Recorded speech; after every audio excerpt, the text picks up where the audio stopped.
Yaitu untuk keep things simple, ya. Jadi pelajaran yang gue petik, ini pelajaran pertama yang gue petik, adalah ketika lu melakukan sesuatu, ya, manusia itu melakukan sesuatu, mereka suka yang kompleks. Mereka meribetkan segala sesuatu. Ini nggak cuman di investasi, ini nggak cuma di bisnis, ini juga nggak cuma di hidup.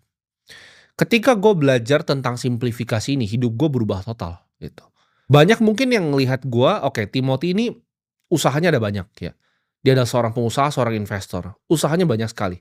Cuman kalau misalnya gue bisa ulang balik waktu, gue akan cuma punya satu usaha. Ini sebenarnya gue udah paham dari lama, tapi gue sulit sekali praktekin gitu. Karena ketika lu di level tertentu, ya kan, kalian teman-teman ini yang nonton video gue itu, kalian bakal naik nih, ya, dari jenjang level kehidupan. Dari pelan-pelan tadinya kalian punya duit 10 juta, 100 juta, 1 miliar.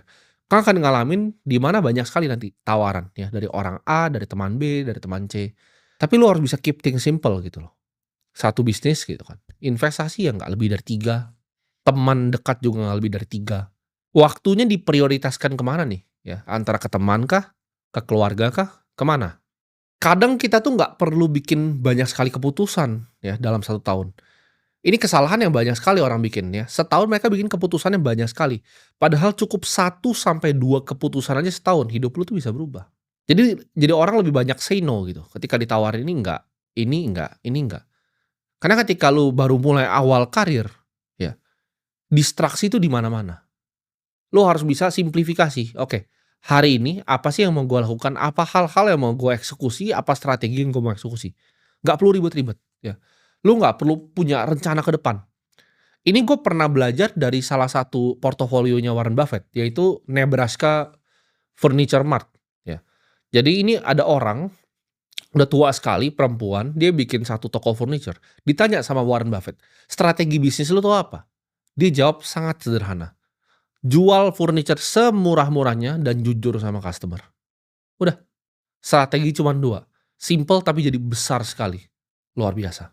Jadi dari segi bisnis gua, ya, dari segi investasi gua itu gua bener-bener pilih, mana yang simple, mana yang mau gua fokuskan, mana yang gua pilah. Dan eksekusi layernya itu juga gua sederhanain gitu. Dari dulu kan gua orangnya suka so ribet, ketika gua umur 19 tahun gua nggak ngerti manajemen, karyawan gua 130. Dengan load yang sama sekarang 15 orang itu bisa kerjain kerjaan 130 orang. Kenapa? Karena lebih simple, lebih nggak ada birokrasi. Karena gue percaya bahwa output, ya, dari jumlah karyawan itu nggak sama dengan kebanyakan karyawan atau sedikit. Karena ada perusahaan seperti Telegram yang karyawannya di bawah 30, multi-billion dollar company gitu loh. Gue nggak percaya di situ banyaknya karyawan sama dengan kehebatan bisnis gitu. Pelajaran kedua yang gue ambil di 2025